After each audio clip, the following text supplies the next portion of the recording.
Oh no, Cassie, the truck hit Bailey. Jeez. I legitimately have been sitting here going, is she breathing? Is she breathing? Because I can't see her like. You know, she's definitely inflating and deflating at a normal rate. Yeah. She's alive. She's running in her dreams. Shelly's like strolling in her dreams. Moseying. Yeah. Bailey B. Moseying. Bailey B. Mosey. Bailey's just looking at us and like, do you mind? I am trying to sleep. She really. Jesus, Father.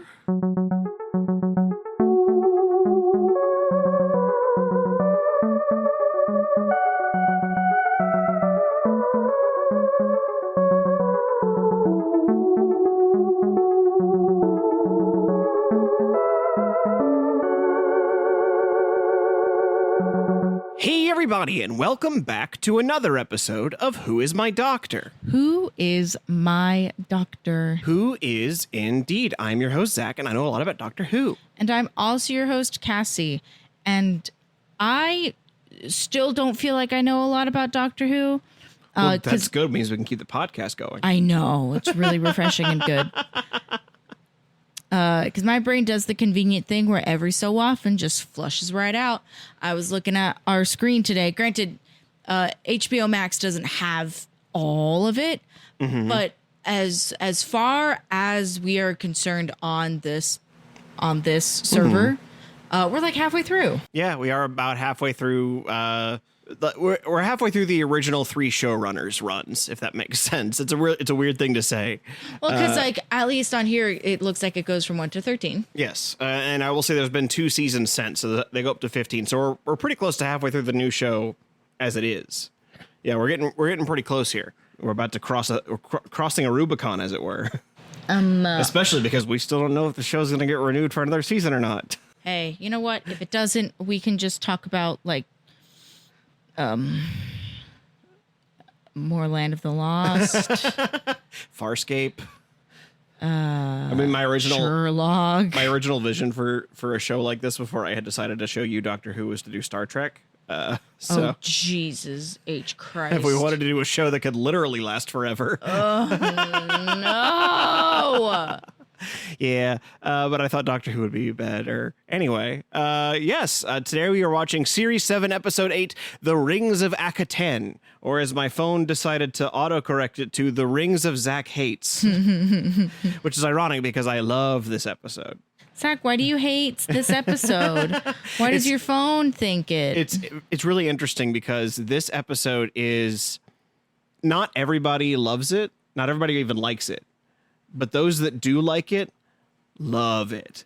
It's the, God, what's that one Star Wars movie that is in the same boat? Oh, The Last Jedi? Yeah. Yeah, there are people that fucking love it, and there are people that fucking hate it, and there's very few people in between. And so I'm really curious where you're going to land, because if I'm going to guess, I think you're also going to love it, to be honest with you. Okay. Because I don't want to give too much. I don't want to give too much away, but it gives spoilers. There are some moments in it that I think you're going to really that are going to stick with you in a way that I think other episodes don't. Okay. Which, if I may, leads me into the first question of the Cassie Prefacie today. For the record, right now, out of 196 guesses, I've gotten 122 correct. Okay. All right. Since the last episode was a freaking dud. Yeah, the last episode was a dud. Let's see if we can make it up a little bit with this episode. This episode, I would personally describe as the Matt Smithiest episode of all. Flappiest hands. I was going to say, what do you think I mean by the Matt Smithiest episode? No, that's not fair. I will say it's a personal choice, but I think I will also say I've hinted at it for a few other episodes of this podcast, so there should be at least some kind of. I mean, inkling. I would imagine that would have everything to do with his noodle man tendencies. He just starts selling cars on the side of the road. Like that's more what I'm getting at is what answer do you want? Do you want characteristics? Do you want there's something that Matt Smith does that we have remarked on as being like a Matt Smith quality that gets cranked up to 11 this episode. Is it flappy hands? It could be flappy hands. I'm gonna this is the type of question you have engineered specifically to put me in my head, which according to my not therapist because I don't have one of those. A therapist. Yeah, it's a therapist. It's my manager at my job. Who's just very insightful, but otherwise offers no professional credentials. No.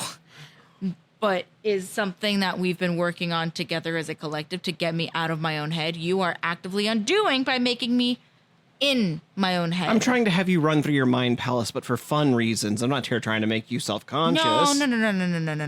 There's no such thing as roller skating through one's mind palace. Yeah, the first thing that comes to mind is flappy hands. Don't make me go in there too much. You think that mind palace right now is a fucking mess. There are clothes and shoes everywhere. There's so many piles of unread mail, books I haven't read. It's just I don't need to be in there right now. So flappy hands, that's my answer. So at some point in this episode, the Doctor will wave his hands so much that he flies. No, you said the term flappy hands. I'm just exaggerating to make a point that his hands get particularly flappy this episode is what we're getting at, really. He becomes a flappy doc. I don't know. You have literally said, I have it written down on several occasions. Flappy hands. That is a phrase you have coined. If you are saying flap so much he flies, that is your vernacular, your word choosing, not mine. I am not saying that. I am not holding you to my joke. Like, my joke is just a joke. If you feel that he has particularly flappy hands this episode, I will give you the point. The only other thing I could think of is, oh my God, I can refer to him now. The only thing I could think of is if he is doing other things that are particularly akin to one Christian B. Schmidt, which is a quality I cannot distill and put in my coffee, although I wish I could. Mm-hmm. Flappy hands is the only thing. Okay. What are some other examples, Zach? Well, if I start giving you examples, you're going to know that one of them must be the thing. Okay, but I don't know any other examples. We've talked about it. I will. And you mean that's the only one I could think of. What else? I gotta sit here and make sure I have a proper list of things I can give you, so I don't. Well, yeah, because just give you one thing and you're like, oh, well, that's it then. Well, just think of if you said that there is a particular ism I do. Mm-hmm. Well, I can't distill. I'm not good at that. I'm good at noticing. I'm not good at identifying. He does a lot of I'm dramatic. not that kind of autistic. So some of the things he likes to do, he has a lot of dramatic flourishes. Like if you think back just a couple episodes ago when he's introducing Clara to the TARDIS, he has to do and I flip my hands and all the lights come on and hello, here I am. Yeah, flappy hand. There's a lot of I'm very much a child right now where he skips around and he talks about how bunk beds are so great because they're a bed with a ladder or so if I were to say he's extra Peter Pan, could extra that Peter also? Pan, that's one. I've also mentioned that he monologues a lot. He gets really dramatic big actor boy monologues. This might be a case where there is several answers. There could be something like that. Can I just say then, Peter Pan. He's extra Peter Pan-y. Okay. So in some form or fashion, he is extra Peter Pan. That is an answer true to me. That was an observation I made very early on. Okay. So we will figure out a way to adapt that. I suppose we'll see if it conforms to Cassie's belief that he is extra Peter Pan-y this episode. Yeah. Yeah. Did I pick an answer that I can argue? Yeah. Yeah, no, that's fair. That's the way the Cassie Profassi works in a lot of ways. That's how we make good content. You get the tea leaves and you decide how to read them. In this case, I will also offer you a much more straightforward Profassi question, just in case that last one felt particularly unfair. I would like to write that, or I would like to notate that in my notes. I've written it down as the Peter Paniest. Anyways, continue. In the last episode, we saw that Clara has this book of 101 Places to See, and inside it, page 1 is a giant leaf. No. Where do you think she got that leaf from, Cassie? Oh, no. I will tell you, it was a gift. And was it given to her by a parent, a friend, or an ex-boyfriend? A friend. I think it was one of her friends. An ex. I think it was an ex. It was her dad. It was her dad. I don't fucking care about a leaf, dude. It's just the leaf is actually very important this episode. This is the episode where we find out what the leaf's about. I don't care about the leaf, though. Why would you do this to me? You don't care about any of the stuff I ask you about before I ask you about it. It's kind of the point of the podcast in some ways. Cassie's out here offering a deconstructionist take of the Cassie Profassi. And the glasses are off, and the face is in her hands. I'm trying to rub my eyeballs so I can trigger my vagus nerve and calm down a little bit. An ex-boyfriend. It was an ex-boyfriend that gives it to her? Sure. Okay. No, it was her dad. It was her dad? It was her mom. Okay, well, we'll just say a parent. You don't have to say mom or dad. You could just say a parent. Because if you say mom and it ends up being dad, that's going to feel cheap. I will let you just say a parent. Yeah. Okay. That's sure. fair. All right, so we will go with... Since she keeps going into, like, governess roles, it makes me think that she probably doesn't have parents anymore. Could be interesting, yeah. That means I'm right. Your answer's... Okay. Now you're using your big brain, Cassie, using that big noodle of yours. Well, it's because I calm myself down by rubbing my eyeballs for a little bit. That's how you see the truth, is by rubbing your eyeballs. Yeah, of course. All right, well, we will find out together if Matt Smith is particularly Peter Pan-y this episode, and if Clara got that big old leaf from one of her parents, as we watch Series 7, Episode 8, The Rings of Akhaten.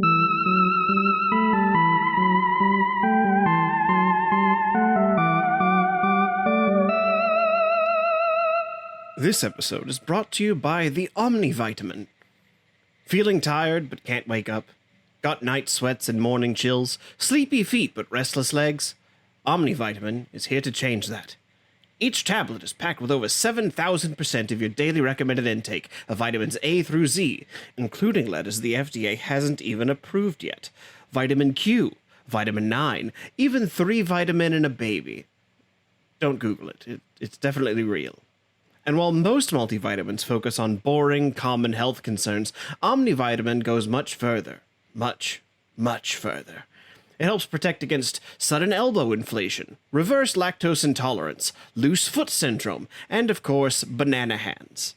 But that's not all. Omnivitamin also includes trace amounts of minerals sourced directly from asteroids, I think, giving you the raw cosmic energy your cells crave, but definitely don't understand. Omnivitamin is gluten-free, guilt-free, and alioxin-free. Just one pill a day and you'll never have to worry about scurvy, ennui, or lunar-induced joint misalignment ever again. So go ahead, swallow the rainbow, cure the future. Omnivitamin. It's health. Probably. These statements have not been evaluated by the FDA, the FBI, the CIA, the IRS, the Jedi Council, or your mom. Omnivitamin is not intended to diagnose, treat, or summon anything. Do not take if allergic to purple.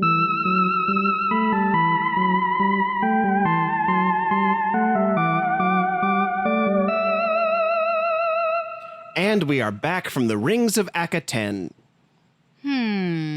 So, what'd you think, Cassie? I feel like the number of times I have started an episode going, I mean, I would personally give it an Akhaten out of 10. Anyways. But genuinely, what did you think? Because I've told you that a lot of people have. This is a really divisive episode for a lot of people. I am personally in I love this episode column of this, but I'm curious if you land on the positive or negative side of it. I think it's fine.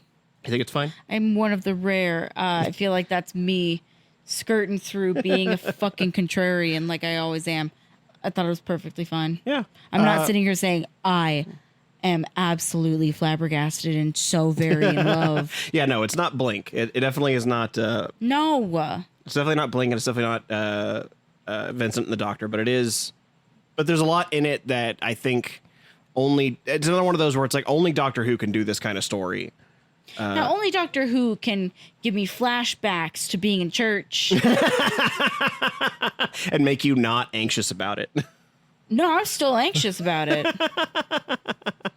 Yeah, there is definitely, especially because they keep referring to it as an old god. So there's very almost like, what if Catholics worshipped a Lovecraftian eldritch being? What if they actually got Jesus out of the cave?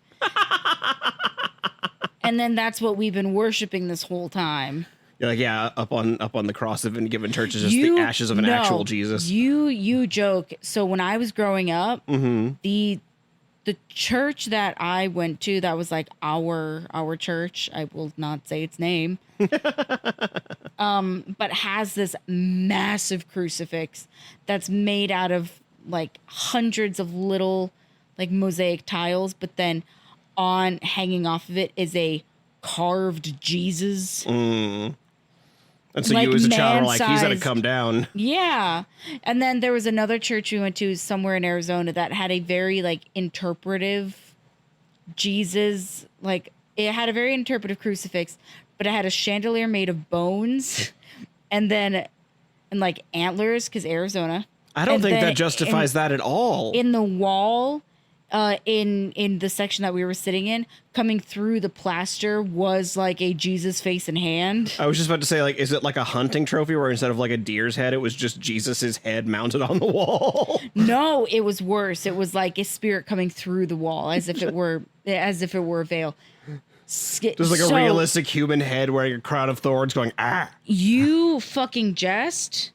But it was it wasn't like, oh, it's like really big interpretive, like it's taking up the whole It just looks like wall. a guy. It legitimately looks like, you know, in HHN when they have the veils, like the very thin scrim, where like the actors, the scare actors can put their hands and like faces up to it and like that like- impression is left. That's what it was in the church. I don't know if I'm communicating to you just how fucking scary this church I'm picturing was. like, you know when you have those little like those toys that are like just full of like 100 little plastic pens and you could push your hands through it, you could see like your hand through the plastic pens. Yes. I'm picturing that but with a whole person. Yes. And it's supposed to be Jesus coming through the wall I think with a bone chandelier. that sounds to me like Jesus trying to be the Holy Ghost and failing. Zach, I'm not sure this was a 100% Catholic church. I think this was a multi-religious. If you I think said, you found a necromancer church. I think that's what you went into. Yeah. With a bone chandelier and ghosts coming through the wall. That sounds Yeah. like a necromancer. Yep. You went to worship a lich. If you told me that Jesus Christ was a lich, I would absolutely believe you. Jesus Christ, super lich. Hey, there's a reason I stopped going to church. But yeah, this was I really like this episode. I acknowledge that it's not like high art in any capacity, but there's a lot in it that it's just like it's. I had mentioned that I enjoy it last episode, and you had called it comfort food, and that is what I feel like. This is a comfort food where I just need to like feel something for 45 minutes. You know what I mean?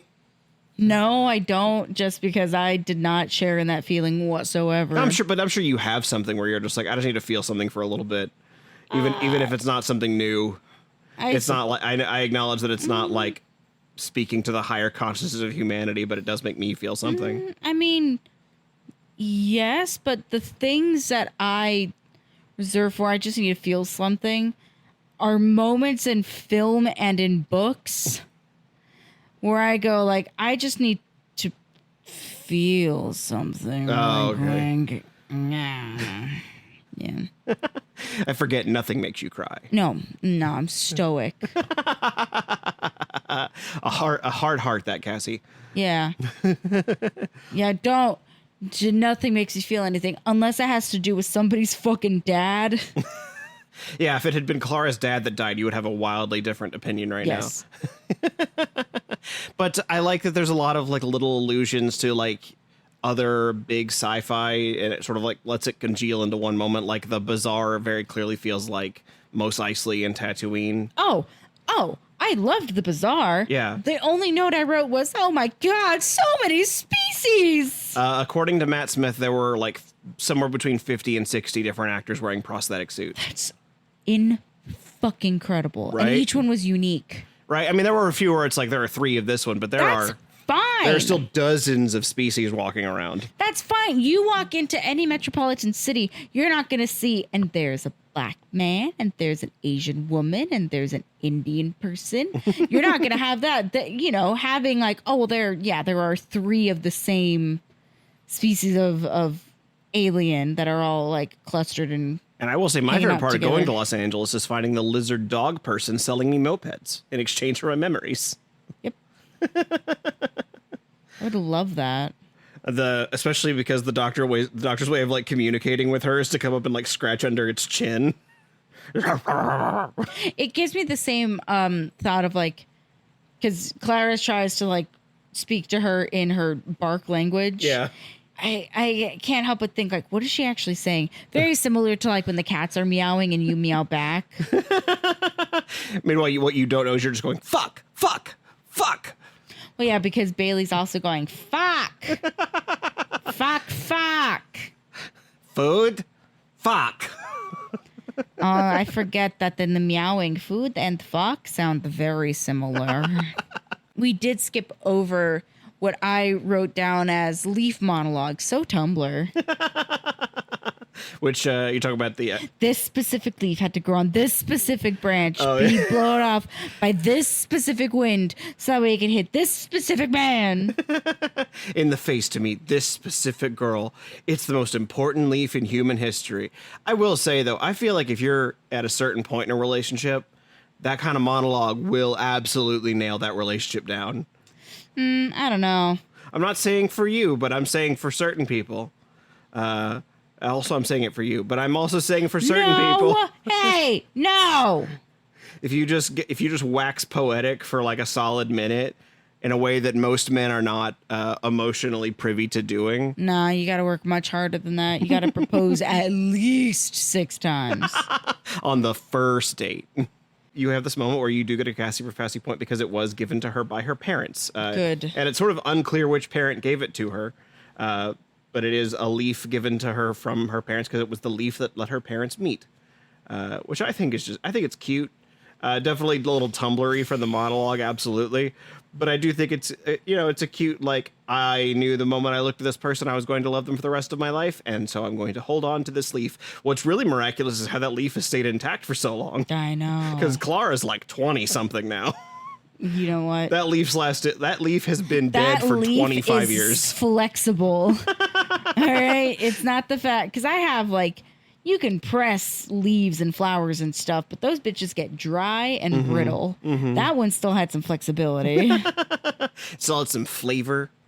I don't like how sneaky the doctor is, like going back in time specifically to observe baby Clara. To be fair, he doesn't like go after and like sneak up on every person. He's specifically trying to figure out how there can be 3 Claras. Yeah. How is there Oswin? How is there Clara Oswin Well, because he Oswald? does And how is there say Clara? she's not possible, so there. I know that it's not a like, ew. The doctor's being a fucking creep. He's being a. And there's 2 different P words that could fit there. Choose your favorite. I don't know. Because, like, jumping to the end of the episode, it's the specificity of her going, you were there. Why were you there? And the doctor not answering, like, buddy, you owe her. You can tell her you're just as confused as she is. I mean, he does tell her that she reminds him of someone that died. He doesn't specifically say someone who is definitely you because they have your same face and tastes and name. And all 3 of your names. Your first name, your last name, and your online username. What would your reaction be if somebody was like, hey, so I don't know how to tell you this, but you have existed before and will exist again? I think it would depend on how serious they were being. Because I feel like I've been told, plenty of people tell me about reincarnation and stuff, and I don't necessarily believe them. But if someone was like, no, here's a picture, then I might be a little, hang on. It probably would make me wrestle with my own mortality a little bit, or at least because I'm so, like, I have such a strong opinion about that nothing happens after we die. Yeah. That having some sort of tangible proof that something does happen might rattle me a little bit, actually, now that I'm thinking about it out loud. I'd be like, yeah, the doctor not only like comes up to her when she's like, not only up to Clara's parents, but then up to her when like Clara's a little girl in the park. And then another time when Clara's at her mom's grave, like recently after her death. Like, it's obsessive in a way that I don't feel like is very doctory. Mm-hmm. But also at the same time, there is a part of it which is like, if the doctor doesn't know how something works, like if he can't explain it, I totally believe that he would be like, I have to figure out how did this happen? Like, how is this? So the doctor likes to call Clara the impossible girl. That will come up on that a little bit more. Which is really ironic because I just finished reading a book where one girl also refers to the other as the impossible girl. And much like how So- I sometimes will be like, she is impossible. Talking about Bailey? Yeah. Impossible to please. And then the doctor picks her up. He asks her where she wants to go because she's got her book of 101 places to see. Pick somewhere, anywhere you'd like to go. And she immediately can't think of anywhere. Relatable. Yeah. In the specifically, it was the line of like, when someone asks you what your favorite book is and you immediately forget every book you've ever read. I felt that pretty hard. Yeah. Oh, yeah. Oh, yeah. I had Like- to answer the question today of if somebody would play you in a movie, who would they be and why? And I immediately went, I have never seen any actors. Do anything. What's acting? No. What's a movie? Who is me? I don't understand who me is. Comedy? Never heard of it. Is that a food? Is that a place? Do I need a passport to get there? She eventually decides that she wants to go, she wants to see, something awesome. Super helpful, Clara. That narrows it down quite a bit across the whole of space and time. I mean, I do like that that's basically just the I'm not ordering, you order at, at dinner. that is the equivalent of being like, hey, what movie to watch? Or what movie do you want to watch? I don't care. You decide. Yeah, I don't know. The good news is the doctor does not have executive dysfunction and, in fact, can make hard decisions. And so he takes them to Akhaten, which is a large star with 2 rings orbiting around it. One, They had more rings. well, two prominent rings. One has this bazaar on it, and one has the pyramid on it.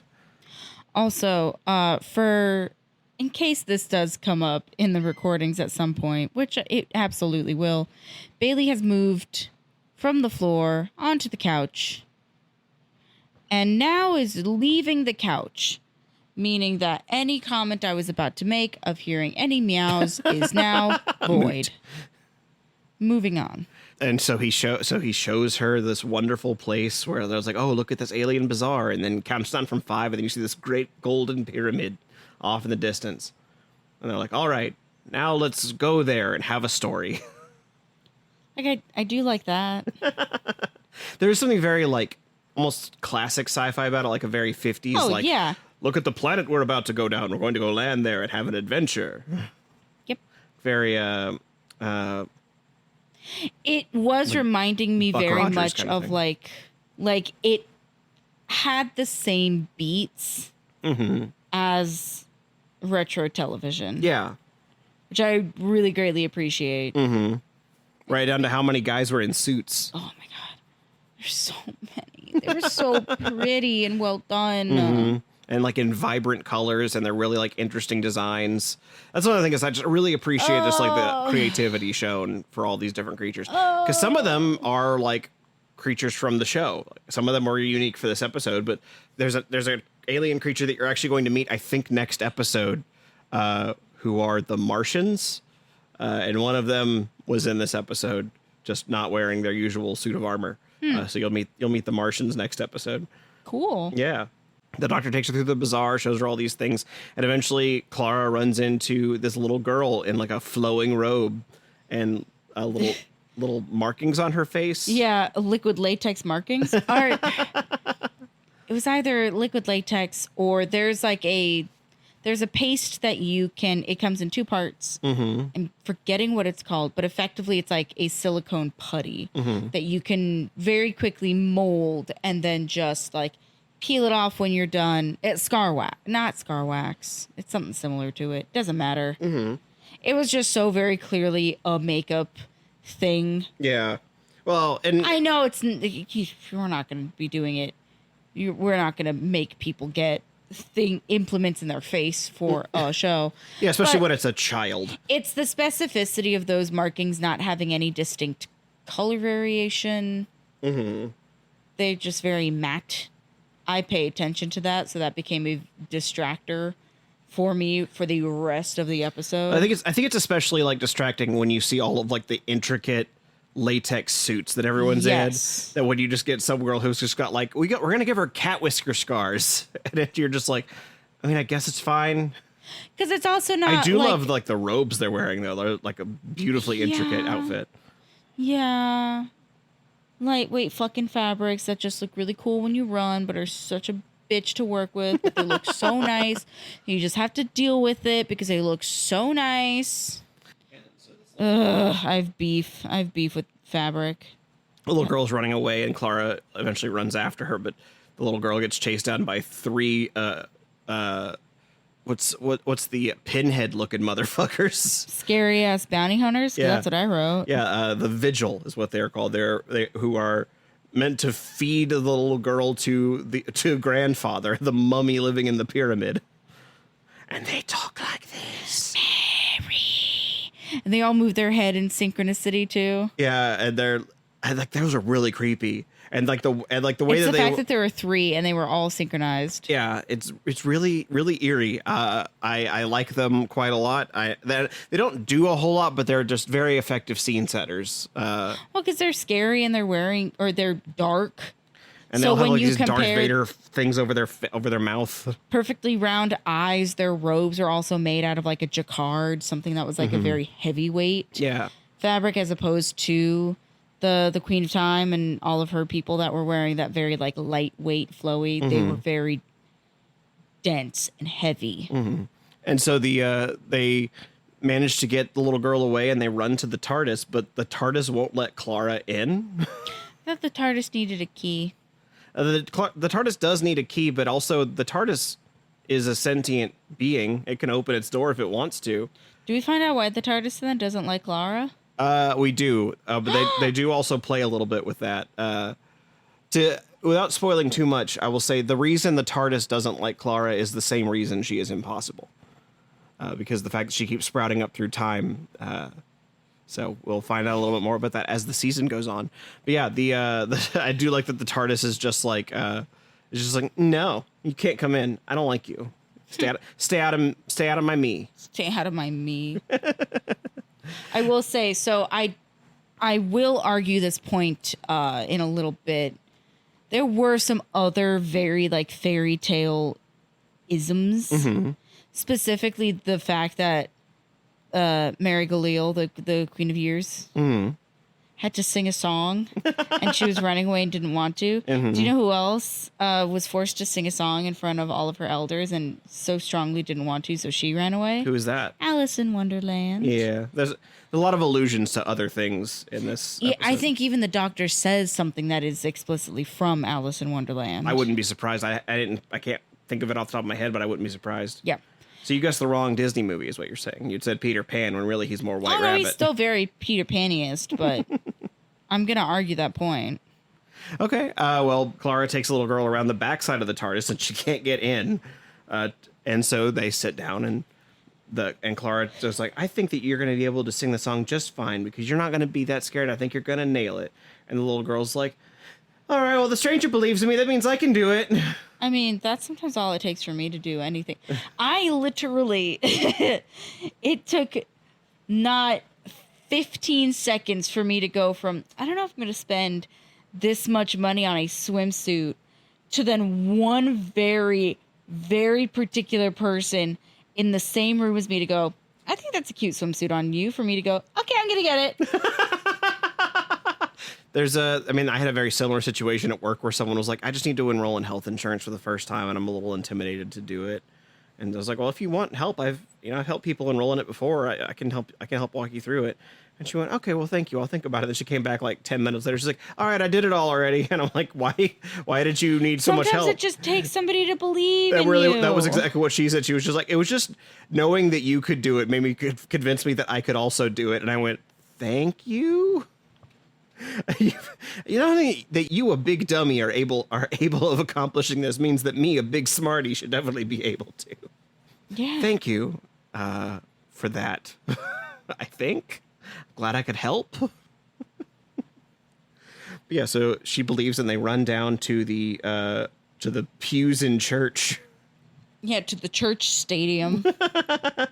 Where the Doctor and Clara have to make the worst move anybody ever has to, which is to get through a crowd that is already formed to sit down and just like take a seat, a really good seat at that. They don't have to take one at the end. They take one near the center like a couple of assholes. Yep.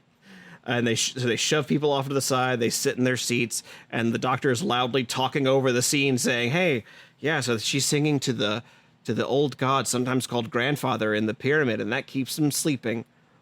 And then she misses a note. The way, though, that I also, in that particular context, if you had to get up in front of a congregation and sing a song and missed a note, oh my God. To keep an old god asleep, lest he eat all of your souls. I don't blame her, too. I would also be running away. Yeah, like, that's scary. It's a lot of pressure to put on a child. I don't care what she's the queen of. Do you think was that little girl actually singing? I believe so. I think so. Funny thing about her, she has since gone on to be nominated for an Oscar. Good for her. In the movie Coda. Her name is Amelia Jacobs. Hold for pronunciation. Sorry, Amelia Jones. Her name is Amelia Jones, and she is a prominent actress in the movie Coda, which I believe stands for Child of Deaf Adults. And she is not the little brother in Brother Bear. No. No, she was not in Brother Bear. She is not a musical term. She is the child of deaf adults, and that is also the character that she plays. She is a child of deaf adults, and she got nominated for an Oscar for that movie. When did she get nominated? This is 2014. Okay, I thought you meant recently. I went, is she still a child? I mean, she like that one fucker from Game of Thrones who just doesn't age. I mean, she was born in 2002, so she's only 23 right now. Sorry, I was wrong. She was nominated in 2021, so she was only 19 when that movie came out. Oh, okay, that's cool. Makes me feel really good and powerful. Yeah. Sorry, I'm just over here turning to dust. Yeah, don't worry. I just got my first big girl job, and I am. We're all very excited for you. Everyone who's listening right now, clap for Cassie.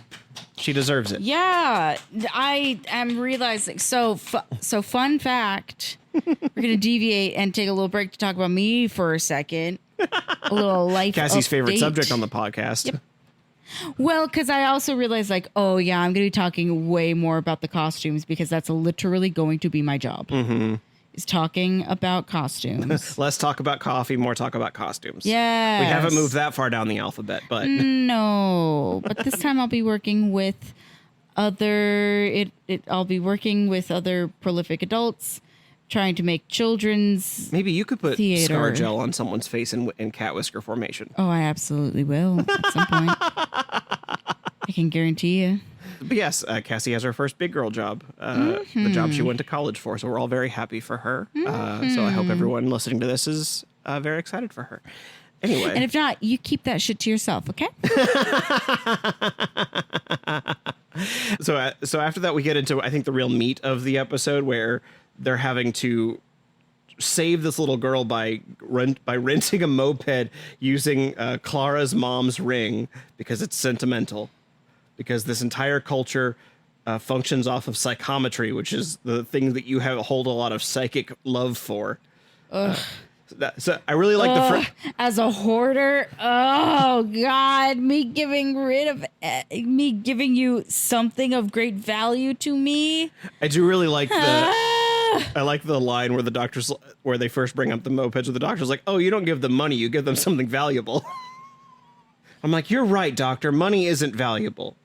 Could you imagine something being like, "No, I need to take that," and they point to like your watch. You don't wear a lot of valuable things on. You don't value anything. I harbor no strong feelings towards anything in my heart.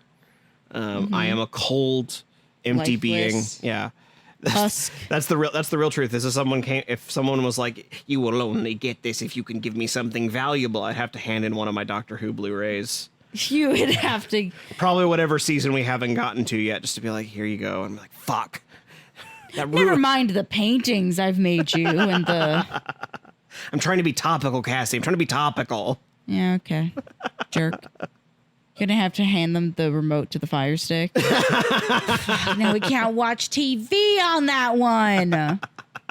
I should have to hand them you. No.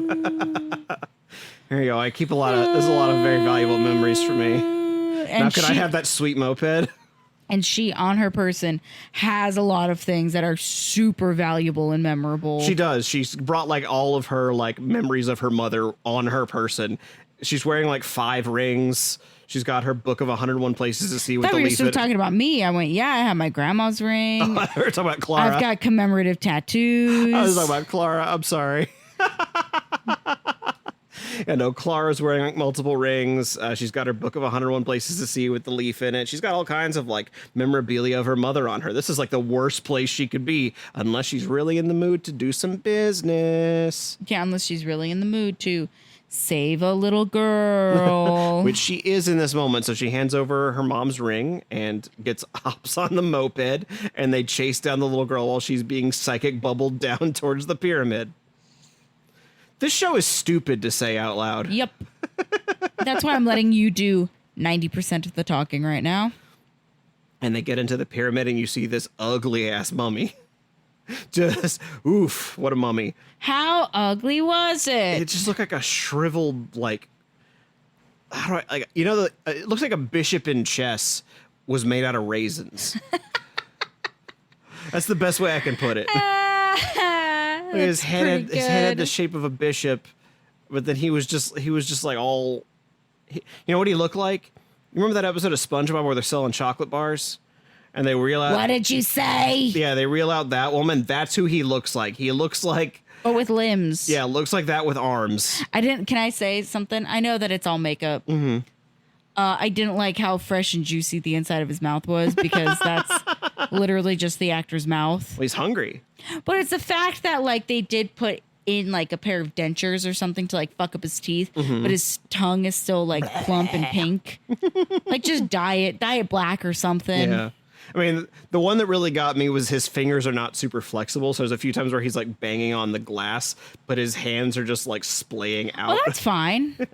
They very clearly like That's soft fine. and squishy. If your mummy rigor mortis hasn't weared off yet, that makes sense.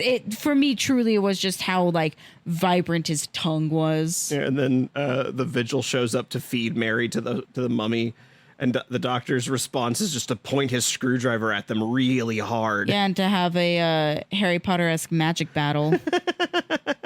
I'm pointing my screwdriver as hard as I can. Green v blue. We didn't even mention how powerful their breath is, or how that one other guy, the singer, just fucks right off. Yeah. He's just like, you mean to tell me that if I leave right now, the song ends with me? I get to go down in history as the last person who sings the song? Ugh, what a fucking diva.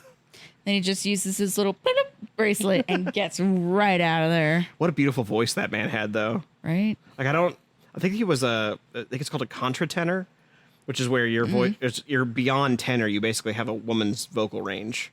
I've only ever seen one in person. When I was in college and I was studying music, there was one singer who had an actual contratenor voice. And it was genuinely beautiful to hear him sing in person. Wow. So I'm hoping that was that guy's actual voice. I don't know why you would not cast him. I don't know why you wouldn't cast somebody who could sing. Yeah, for a part that is 95% singing. That is only singing a song that doesn't stop. Yeah, and then his other function is being, fuck this shit, I'm out. To be the only person to sing who doesn't stop, and the lyrics for the song aren't, this is the song that doesn't end. Yeah, for that you would have to hire Charlie Horse. Yes, it goes on and on, my friends. Or alternatively, Lamb Chop. Some people started singing it, not knowing what it was. And they'll continue singing it forever just because this is a song that doesn't end. When I'm in my ADHD loop, sometimes that does come into my zeitgeist. You're welcome, everybody, for having that stuck in your head for the rest of your day. Mm-hmm. That will get stuck in my ADHD tracks. Mm-hmm. But then what I'll end up doing is every verse, I sing it in a different voice. It's very fun. Highly recommend. See, I can't hear that song without hearing, I'm blanking on the woman's name who the puppeteer for Lamb Chop. But when they do it in the show, in Lamb Chop's Playhouse, I think is what it was called, at the end, as they're all like singing it and trotting off down the street, finally Charlie Horse pops up like behind a tree and keeps singing it, and her response is just to like hold his mouth shut. With her mouth? Yeah, with her hand. With her hand mouth? It's like, Charlie Horse, you stop it. And so they eventually the vigil run away because grandfather has woken up officially, which means that the doctor finds out that grandfather was not in fact the old god. Grandfather was the alarm clock for the old god. And the old god was just the entity that chases you in the Space Mountain Overlay Ghost Galaxy. Yeah, that's exactly what that looks like. That exactly looks like the Ghost Nebula in Ghost Galaxy. Oh my god. That was all I could think of. I even wrote that down. It is kind of silly that they're like, look upon this old god who feeds upon souls, and you're like, oh, the sun's got a face.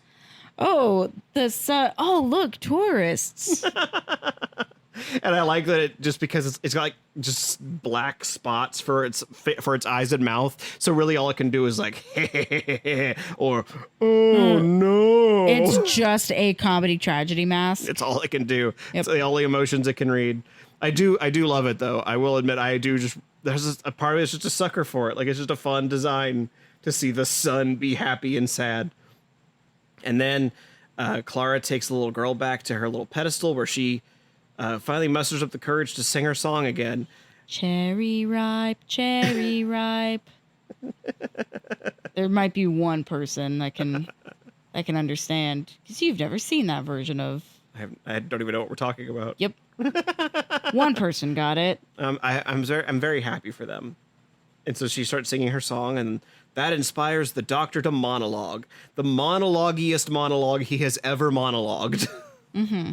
I imagine that's the answer you were looking for. Yes, I was looking for the Matt Smithiest being that this episode is seemingly built entirely around letting him monologue literally to a wall. Actually, it's to a sun with that's a the thing face. is, yes, we see it as a sun, but there wasn't no sun there when they were filming it. That was a green screen that they let him talk to, and Matt Smith is like, "All right, challenge accepted," as he wiggles his little bow tie, and I cried like a baby. I did in fact cry like a little baby. And honestly, there's a part like it's. Yeah, would you like to elaborate why you find that so emotional? So there's a lot to it. The part that first gets me is really near the very beginning, where he says, like, do you hear all the people that have devoted themselves and sacrificed themselves to you? Angry man. Do you hear them singing? And there's a part of it where it really is just like, hey, this thing that your entire existence is built around, go fuck yourself. Something about a choir like that is so, like, undeniable. Like, you can't be like, they're not doing anything. They're just singing. That's all they're doing. And like, no, they're definitively trying to put you back to sleep, motherfucker. This is one of those moments where you're like, oh, Matt Smith is really good at playing this character being 1,000 years old. Yes. As he just describes everything he knows. It's well, because on the surface he just kind of looks like he's a 20-something-year-old guy. Yeah, it just looks like a boy who refused to grow up. Yeah, he's like 29 or 30 in this moment. Mm-hmm. And he's talking about how he was there. He was there at the beginning of the universe, and he watched the universe burn as stars went out until there was no time, no space, just me. And there's a part of it where it's like there's a part where something about the way he says that makes it sound like I've had really bad depression moments, and one of the ways I dealt with it was by literally going to the end of time. Bailey agrees. Yeah. If the audio picks that up. I will say in the original draft of the script, that monologue is supposed to be what defeats the god. Yeah. And there's a part of it where it's like, oh, you can kind of tell. Like someone spent time crafting a monologue specifically for 1,000-year-old being that has traveled through all of space and time. Who was responsible for his own species' demise. Yeah, who is equally responsible for both saving and dooming entire species. Who has whittled himself to being down to the last of his own kind. And then there's a part where he's like, especially at the end where he's like, come on then, take it on. I'm like, I like it. I like what he's doing. Good acting. You weren't so happy and jolly during that. I was not so happy during Jolly during that. I did. I think I mentioned a few episodes ago that when I briefly considered being an actor, one of the monologues I had practiced Was that one? was in fact that one. Jeez. And I never did it for anyone, but I certainly think it would work. It's a good monologue that covers a lot of emotions. Yeah. And Matt Smith does a good job. I really like. There's a beat in it where he starts. You could see one tear rolling out of his eye. That was the moment for me that I went, okay, good, because at least for me, tear is synonymous with then like voice starting to quake and waver, and his simply didn't. Yeah. His eyes and his mouth were doing two very different things. They were telling the same story, but they were not in communion with each other. Yeah. And it's a really impressive skill that I don't know how he did. No. To like, well, that's like, did you know? Hey, so I've been on an American Psycho kick for the past couple of days. it turns out Matt Smith might be a psychopath. Well, no. American Psycho. Specifically Christian Bale. Anytime that Patrick Bateman would be like profusely sweating, that's just something he can do. Did you fucking know that? I mean, that explains how he could just like spontaneously lose like 200 pounds to be a really skinny guy. Yes. He's like one of the most like skilled actors of our time. You tell him to do something, he says, "Great, give me like 5 minutes, I'll figure it out." So it's a skill. All I'm saying is that Matt Smith and Christian Bale might be waterbenders. Specifically, the water in their own body. Yes. Yeah, Matt Smith manages to like let loose tears, but also just like get louder, and there's more bite to him. And I'm like, this is fucking acting. Like, I don't know how else to describe it. Like, there's some part of it where I'm just like, I like watching. I like that someone wrote something seemingly just for him. It's the same thing that you are dealing with right now, trying to identify the factors that make Matt Smith a good actor. Mm-hmm. And me trying to distill what are his Matt Smithisms. Sometimes you just know, you know. Yeah, I have. I don't know if it's because we've been doing the podcast or if I'm just like more aware of it because we're doing the podcast. I have caught myself at work whenever I'm like walking around explaining things that I will do the little hand gesture that he does where he's like rubbing his hands together. And I'm like hunched over a little bit. Like this very like nervous, nutty professor kind of move that he does, absent-minded professor move that he's doing. I mean, I learned at a very young age that when Julie Andrews gets nervous, she would like flick her fingers out. So like keep all of them under her thumb and then like flick them out. And that's like how she expels some of her like nervous anxiety. And then I started doing that because I went, oh, if Julie Andrews does it, that must help. And now if you look and watch, like when I'm anxious or I'm trying to like let something out, it's same thing. I mean, it's better than you like kicking your feet around, but that's less dangerous. Yeah. But I think it's not that I'm nervous. It's specifically when I start explaining something. Well, yeah, that's you channeling that energy. Yeah, I guess so. It was just funny. I caught myself doing it like, I think a half dozen times or so now at work just over the last couple of months.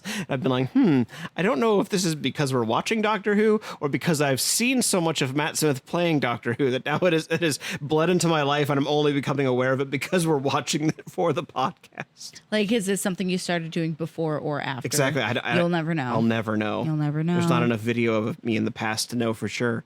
The Doctor's 1,000-year-old memories of does he get to keep those at all, or is he just he keeps them. Okay.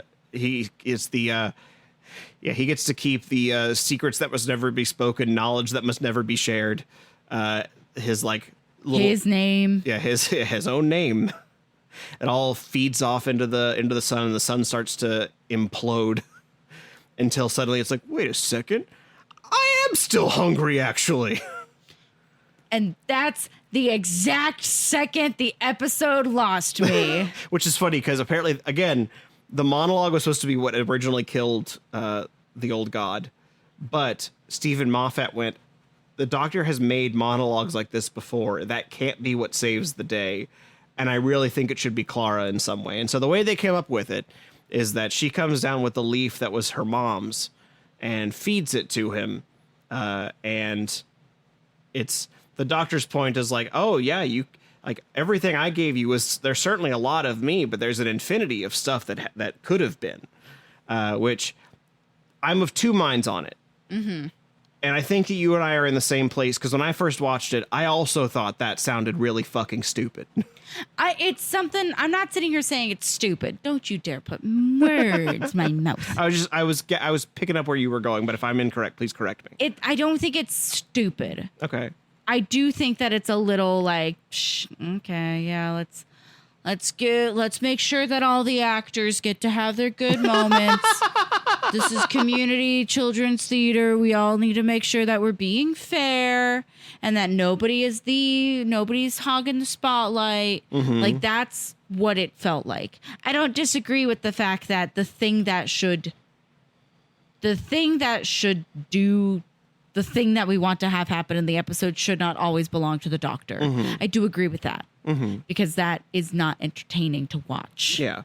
Is somebody consistently succeed and everybody else be players in the background. Mm-hmm.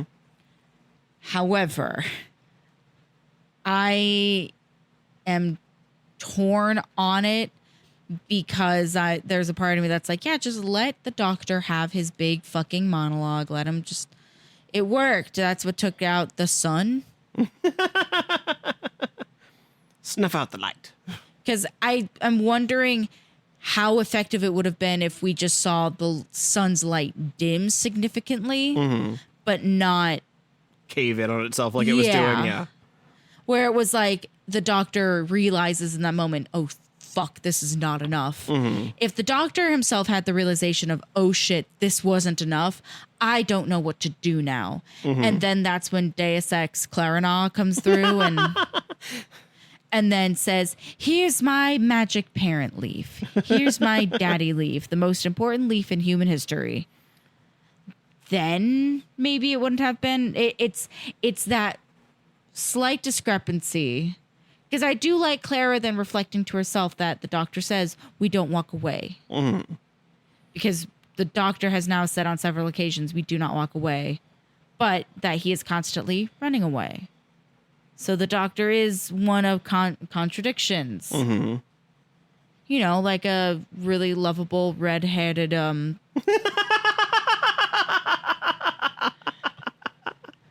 boy that refused to grow up. All I'm saying. And then when they fought pirates for that one scene, it was really very clear. All I'm saying is I don't think I'm wrong. Still, I should get another point. Everybody clap your hands if you want Cassie to get a point. Hey, I do believe in Cassie. I do.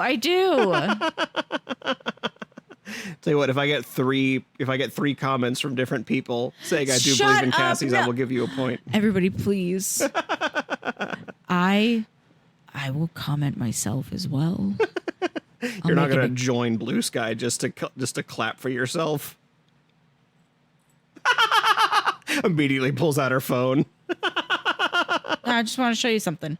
What does this look like, bitch? What does this look like, bitch, on my phone this whole time? I had no idea you had Blue Sky. I do have Blue Sky. I feel really embarrassed that I don't follow you on Blue Sky now because I didn't know that you had Blue Sky. It's been a secret. It's kind of funny. So when I first watched the episode, I did also think that, like, the concept of, like, here's all the days that she should have had and never had. The Doctor's like, well, there's an infinity of those, right? And it just kind of works. It does kind of feel like when you and your cousin are trying to convince your mom and aunt that you should have a sleepover. And then the one is like, and we both have soccer in the morning. And so originally that was a huge hang up I always had with it. And then one day it just kind of clicked with me. What clicked with you? I don't think it's literally like all of the days that she could have had or what's being fed to him. It's not like this infinite, like, span of possibility, because that doesn't even really make a lot of sense in the context of the old god. No. Because what they've established is it's like sentimental meaning, like the things that matter to you.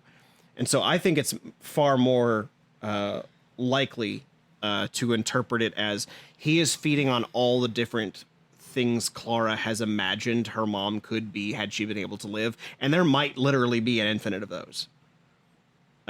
he's not literally feeding on an infinite web of possibilities. He is feeding on all the ways that her mom meant to her and all the ways she saw what she could have been. And specifically because one of the things they go back to is no matter where you go, I will find you. So to Clara, there is and now, especially now that she's in the TARDIS, she can literally go anywhere. Mm-hmm. And so in that like possibility of her mind, where her mom could be has just expanded to the whole of time and space. Well, especially her sacrificing this leaf that is by extension, her mom, it is a symbol of her mother. Mm-hmm. That is also still her mother helping her. Yeah. And finding her. Yeah. And so there's a part of it where like at first I didn't like it, but then I came to that realization where it's like, it's not that he's not feeding off of the mom, this character that's not really present. He's feeding off of Clara. And when I had sort of like wrapped my head around what that meant, what the implications were of that, I felt much better about that being the ending of the story. Because I do agree, you can have an infinite number of ideas of who someone could be. Mm-hmm. And in that case, I agree with the episode, and I liked it more. I liked it even more when I came to that conclusion. I'm a big fan of it. And then, yes, as you said, they hop on board back to the TARDIS and go back to the Maitland house so Clara can continue being the governess for these two children.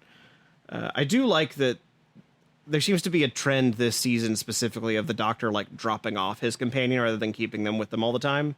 Yeah. Something seems to have changed with the end of last season where he dropped the pawns off at their home. Do you think it's this time around it's because he doesn't want the companions to be glued at the hip? Yeah, I think it very well could be that there's very much like he's already lost companions in the past, having to watch them explode on a ship. Still settling with Adric a little bit. Yes. Didn't realize I had traumatized you. It's specifically people dying in horrible airborne crashes that just really stick with me. One of my favorite comments that we got was actually from one of our patrons that said, what killed the dinosaurs? The ice, Adric. So mean. Anyway, so they hop back on board the TARDIS and they fly back to the Maitland house, and the Doctor gives her the ring back. It says, they wanted you to have it, everyone that you saved. And I think it's very nice. But also, most of them have no fucking claim over what happened to that ring. Just the moped salesman does. Yeah, just Doreen. Doreen went, thank you so much for returning my moped, and also here's your ring back. Thank you for returning my moped and saving my life. Here's the ring. It now has sentimental value for me, so I can give it back to you. Yes. Or does it not have sentimental value because Clara just burned away all the sentimental value in that leaf? Yeah, I think it doesn't matter. But yeah, she puts the ring back on and then skips away. Yeah, the Doctor reveals the whole bit about you remind me of someone that died. Not the whole details of, I watched you die. I watched you be a Dalek and die. I watched you fall from the sky and turn into pudding. I have watched you die now in the past and the future, and now this is the present. I don't know what's going to happen next. And I'm fucking scared, but now I have to protect you without protecting you because you don't seem like the type of person who wants to be protected. Yeah, it's very...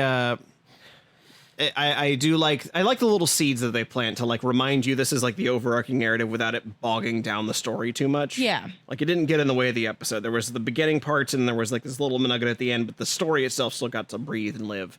Hey, no, you never told me. What was your Zaki Perfaki? Oh, my Zaki Perfaki. I'm sorry. I did forget to tell you that. It was going to be the bazaar with all the different creatures in it. Oh, well, come on, dude. Of course that was. Yeah, they're not going to... I can't take a wild swing every time, especially when I know the answer is going to be 50 costumes of 50 boys in suits. That's cheating. You give me hard questions all the time. I mean, sometimes I give you easy ones. I'm going to have to be better about picking my favorite moments then. You also could have had a different favorite moment. You could have had the Matt Smith monologue. I just knew it was going to be the bazaar. Now, I do think the Matt Smith monologue might stick with you a little bit. Nah. Just I love it. I love it so much. It's so good. Honestly, if I had to pick another favorite moment, if I had to pick one, and it's something that is genuinely sticking with me, is just how sweet Clara was to little Mary behind the TARDIS. Mary Galel. And just being so like tender and nurturing. Yeah, Considering that she herself lost her mother at a young age, at an age that she presumes Mary to also be. I mean, it seemed like she was at least in her late teens then. Like she looked. Well, even still, Yeah, she looked mostly the same. She just had bangs, which is a real 20-year-old decision. But even still, like being young and losing a parent. Yeah. And being young and not having any sort of It also gives you it's a good way of making you understand why she got picked to be this children's caretaker. Why she continues to be their caretaker. Because there's not necessarily, we don't get a lot of moments where she really gets to showcase that. So they found a way to do it without doing it. You know what I mean? They don't. Well, it just goes to show that she is not that type of person to only the children she is nannying. Yeah, she's just good with kids. This is not a job for her. This is a vocation. Mm-hmm. Yeah, I think that's. I think it's a good character moment for her. I do really quite like that, and I don't think I would have guessed that as your favorite moment, but I do like that as a runner up to the Bazaar for sure. Of moments that will be stuck with me, it will be that for sure. Okay. Do you have any final thoughts you want to say about the episode here? I'm still angry about the mummy tongue. Other than that, no. The mummy tongue. Nothing makes Cassie upset quite like some wet mummy tongue. It was too pink. They couldn't have given him a hard candy or something beforehand. Well, you'll have some more mouths to judge. Some more inside the mouths, because the Martians are mostly in suits. You just kind of get to see their mouths. So we'll get to find out about that on the next episode of Who Is My Doctor? I swear to God, if those Martians look too healthy, I'm gonna sue. Who is my doctor?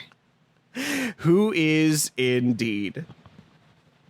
Hello, I'm the wet mummy. Nom nom nom nom. It. Nom nom. Nom nom nom. With my wet mouth. They pulled out all my organs, but not my tongue and my saliva. Yes. They could have given him a grape Jolly Rancher, and that would have done the trick beautifully. Just stuck some Laffy Taffy on him. My God, charcoal toothpaste, done.